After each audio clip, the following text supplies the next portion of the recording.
starting at 5:49 and concluding at 5:55 p.m. Okay, so 5:49 starting and 5:55 ending the Hashem. So when is Mincha? Mincha, so tomorrow we're going to have 2 minyanim, 4 o'clock and 5 o'clock. Alright? Rabotai, there's a very interesting idea that is giving us an amazing message. Amazing. And I think it's a very important message. It's not working. Okay. If we look at the parasha, Rabotai, Parashat Vayechi, we're ending already Sefer Bereshit. And there is Yaakov giving berachot. Amen. Yaakov giving berachot to all his sons. One of the berachot he gives to the sons of Yosef, Ephraim and Menashe. Hamalach hagoel oti mikorah, right? And the question that everybody asks is, I don't understand. You're taking Ephraim and Menashe. Menashe was the oldest. And you're changing your hands. And you're putting Ephraim before Menashe. One more time, machloket. One more time, you're giving preference to one of the kids. You already suffered 22 years because of that. You give a special garment to Yosef. Look what happened to that. By the way, the Gemara writes that a person should never give preference in between his kids. Doesn't matter. Sometimes it happens that a father is more connected to one of his sons. You got to be careful. Control yourself. Why? But I mean, now the other kid feels it. So the question is, how come? Thank you. That Yaakov Avinu was one more time making Kivyachol the mistake to exchange the hands and to give preference to Ephraim. That's first question. Second question I would like to understand. The Pasuk writes that Yaakov says to Yosef, listen, Ephraim and Menashe, Ki Ruven veShimon Yuli. They will be like my sons. And all the rest, all the kids that will be born after them, Lechayu, they will be yours. Which one? All the rest. Yosef had more kids. Okay, all the rest of the kids will be your kids. These 2 guys are mine. You will ask me, I will say, listen, Yaakov, you don't know these 2 guys. There's another little kids running, playing soccer. Already older kids. Okay. Menashe studied. Menashe and Ephraim. They both studied with. Yes, but before that, before Yaakov came, he didn't even know them. You're taking a responsibility to say those kids are mine? What do you mean are yours? From now on, they will be yours. They are mine from the past already. Rabotai, there is an amazing chidush and an amazing message. You remember the story of Yosef with the wife of Potiphar? She's trying to make the Aventura with him, and then Yosef sees a vision in front of his eyes. Which vision? He sees his father's face, Yaakov, and then he controlled himself. Guys, can someone explain to me how do you see a vision over here in the middle of the day? How you see Yaakov? All of a sudden you see the face of Yaakov? But the Perush is, what do you think? Yaakov didn't know that Yosef was alive? You're going to tell me, no, of course not. The answer is, of course, yes. Yaakov knew that Yosef wasn't dead. You want a proof? Chachamim are saying that when the brothers came back after leaving Shimon and Mitzrayim in jail, Yaakov says to his sons, Yosef enenu veShimon enenu. Yosef is not here and Shimon is not here. One second, you're comparing Yosef to Shimon? According to you, Yosef is dead already. Shimon is still alive. How you compare them? Say Chachamim, Yaakov knew that Yosef was alive. Why 22 years? And not only that, the reason of 22 years is that's a sign that Yosef was alive. Because there is a gezerah that HaKadosh Baruch Hu put in our body. That lo alenu, if someone lost someone else of his family, after a few few years, or even 1 year, you forget about it. So get it up. But Rabotai, Yaakov was crying and was mourning because he says, yes, maybe his body is alive. What about his neshama? What about spirituality? Where is Yosef? Probably became a goy. And Yaakov was mourning on this concept 22 years. You know what that means, 22 years? He was praying 22 years. Every single day he was praying, Al Borei Olam, save my son Yosef, give him Torah, make him to have kids, Talmidei Chachamim. Now you understand? When Yaakov comes back to Mitzrayim and he sees Ephraim and Menashe, and he sees that Ephraim and Menashe are tzaddikim, are pure, he says, yeah, Habibi, those are my kids, because I prayed for them 22 years. I was taking care every single day about their spirituality. That's why I'm becoming his kids. I got to tell you, I know a rabbi told me that in Israel, he had a student. He went out of the derech, unfortunately. And with the time, he was able to bring him back. And Baruch Hashem, this boy got married to a very, religious girl. He's in Kollel. Everything he married to this rabbi. He said, listen, I was feeling so proud of myself. I saved a life. I saved a life. Not gava. That feeling of wow. I have a zechut. He said that after a few weeks or months, he found the father of the kid. They were talking about the kid that Baruch Hashem came back to the path of Torah. The father looks at the rabbi and tells him, Rabbi, this kid? I fast for my kid 40 days to be able to, to come back in the way of Torah. The rabbi held himself and he said, you know what? I thought was my merit, my zechut, my everything. Then I realized that all what I was just a messenger. The real zechut, who was his father. Rabotai, there is an obligation to pray.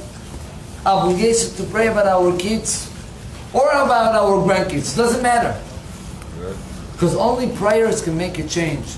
There used to be a great Baal Musar. His name was Rav Shlomo Volbe.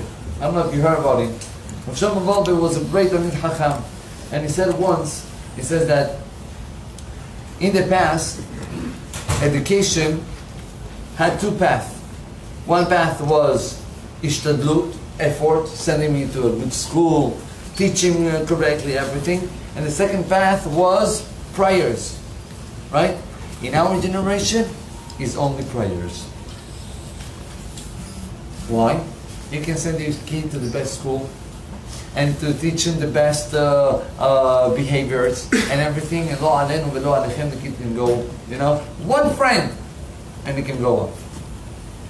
Prayers, to pray every single day about the kids. So listen to this. So still we have to understand. So why Yaakov is giving preference to one of the kids more than the other one? Why? You don't want fights, you want to educate them correctly. Why are you giving preference? So I'm going to tell you, there was, in Eretz Israel, there was a very famous yeshiva. And one of the boys wanted to be accepted to that yeshiva. So he came to the yeshiva, and he had a test. Now in the test, you have 3 rabbis testing the boy. What can I tell you? They see the rabbi, they see the kid, and this type of kid that we wish to have all our kids like him. Kid, what a sweet heart. What a midot. Talmid Chacham knows how to learn, asking correctly, knowing how to answer, everything, perfect. Perfect. They were testing him, and the test usually takes 15 minutes. With him, took half an hour. They enjoyed him so much. They went on and on. Obviously, after the test, all the rabbis were, let's say, this boy sent him to our yeshiva. It's a merit for us. The boy leaves. Just before he leaves, one of the rabbis asked him, so what's your first name, your last name? Okay, are you connected to this guy? He said, yes, that's my father. Okay, very, very nice. And the boy left. And then one of the rabbis turned to his friends, tells them, listen, I want to tell you a story. When I was in yeshiva, I used to have my Aventura, who were learning with him. Wow, what a learning. Years we were learning together. One day he comes up to me and he tells me, I'm getting engaged. Yeah. So for me, it was a bittersweet news. You know, very nice you're getting engaged, but what about me? No Aventura anymore. So my friend looked at me, he says, and he told me, don't worry. Also after the wedding, we'll be learning B'ezrat Hashem. Okay, you know, the reality is different, and you know, you're getting married, you're getting whatever. So they stop learning every day, but once a week, Thursday night, it's called Little Shishin. Friday night, this single guy used to go to the house of his friend, and they were learning together. One of the days, maybe a year passed, year and something. One of the days, this boy goes to his friend's house. He's about to enter, and he hears from outside. He hears his friend crying. He said, "Oh my gosh! I mean, there's something wrong. Maybe it's not the right moment for me to enter. Maybe I don't know."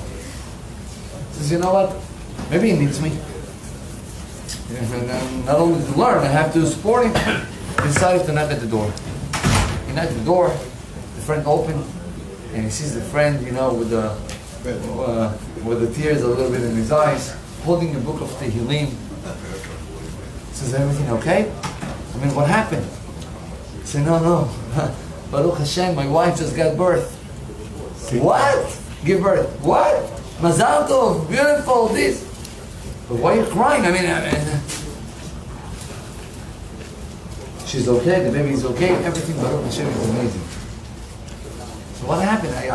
You know, there is a cry of joy, yeah, and there is a tears of pain. "Why are you crying?"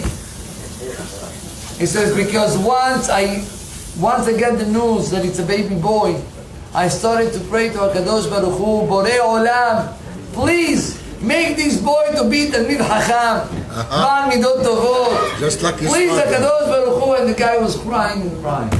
Says, "You know who is that kid? This boy that's just sitting now in front of us, making this beautiful test." Sometimes you say, "What? No, the kid of the test." He says, now you understand. When a person prays, and there is an obligation to pray every single day, don't say, now they're okay. You know, there are other things that I have to pray for. No, pray also for the kids. Because every single prayer that you do now, you're going to see the fruits in the future. You know why Yaakov wasn't scared about giving preparations? The answer is because once you pray for them, once you give your heart begging from HaKadosh Baruch Hu, you have nothing to be worried. There is no machlok it's going to come on in anything. You're praying with all your heart, those are your kids, and HaKadosh Baruch Hu is going to protect them. All the rest of the sons of Yosef, say Yaakov, I'm not praying anymore. Now I see you, you're alive. I'm not going to have the same power of prayer. But these 22 years that I pray with all my heart, those are my kids. This is my result. Just want to finish up. There was a very famous mohel, Rabbi Abuhab. This famous mohel. So the famous mohel was he used to live in Bnei Berak. I'm talking maybe 40 years ago. And he did thousands of britot. Thousands. Every day he had 4 or 5 britot. Very well known. One day, he gets a phone call from a guy that he knew, I mean, not really knew, but you know, a guy that was in contact with him in the past. And he told him, "Rabbi, Mazal tov, I just got a baby boy. I want you to come to the Brit Milah." "No problem. What time?" "Right after Netz." By the way, the Halakha writes that Zrizim Magdimim LeMitzvot. If you want to do a mitzvah, you must do it the soonest as possible.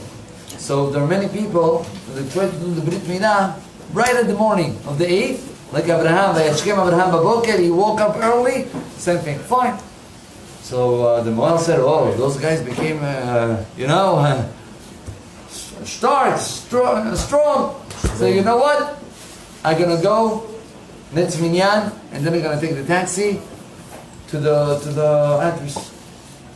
Now the address was, I think, was on Hulon. Hulon, it's outside of Benevera. You have it, yeah. Guy takes the taxi, gets to the address, looks around, there is no shoes. This is the address. There's not a synagogue. Says, you know what, maybe they told me to go first to their house and to check the baby, and then to walk with them to the shul. He goes up the building, he sees the family name, knocks at the door. There is a guy coming up with shorts. Says, you're the Mohel? Yeah. Come in. The baby is inside, waiting for you. Yeah, there's no one. No minyan. No, nothing. So what's going on over here? So no. Just, make it quick. We need Brit Milah, right? Here I'm giving you the money, do the Brit Milah. 1 second, minyan, and sandak, and the whole thing. He said, listen, I'm not in that mood, I'm not for this. You want to do the Brit Milah, good. You don't want to, just let me know. So the rabbi understood that if he's not going to make a Brit Milah today, he said, I was the sandak, the Avia band, everything. He took the baby on him. By the way, it's very hard for him to be also sandak, and also, the father doesn't want to sit down. No, he said that he's scared about to see blood and everything. When you see it. He doesn't want to. He sat down and did everything. He said after he finished the Brit Milah, he started to cry. Biggest zachut. The Mohel started to cry. That's right. He said, Bar Minah, this kid, look, which family is being born? He said, I started to pray, mamash, tears from my eyes. Started to pray 15 minutes. Borei Olam, please help this kid to go, to grow in the path of Torah, to have Yirat Shamayim, even though his parents are not in the same way. He said, I prayed 15 years. 15 minutes. 15 minutes. Thank you. He said that years pass. After 11 years, he gets someone knocking at the door. He sees a lady. He says, you don't remember me, huh? I'm the wife of the guy. Remember the Brit Milah in Hulon? Of course I remember. How can I forget? So listen, that's the boy. I don't know what's going on with my son. We're not religious. This kid, I don't know from where he got it. From the age of 5, he started to ask, one kippah. Fine, we buy him one kippah. He gets to the age of 6, 7. I want a tzitzit. What's tzitzit? How do you know about tzitzit? No, I want tzitzit. And he started to push us. I want to go to a religious school. Rabbi, help us out. We don't know what to do with this boy. Now he's turning bar mitzvah soon. True. Says, you don't know, I know exactly what happened over here. My prayer is those 15 minutes that I cry for a boy that is not even mine. But I did it with all my heart. That's the result. Baruch Hashem, the kid grew and everything. Baruch Hashem, went amazing. But Rabotai, that's the message. The sons are becoming yours when you pray for them. When you will pray for them every single day, you will ask from Borei Olam Siyata Dishmaya, because those will show the result right away. Baruch Adonai Le'olam.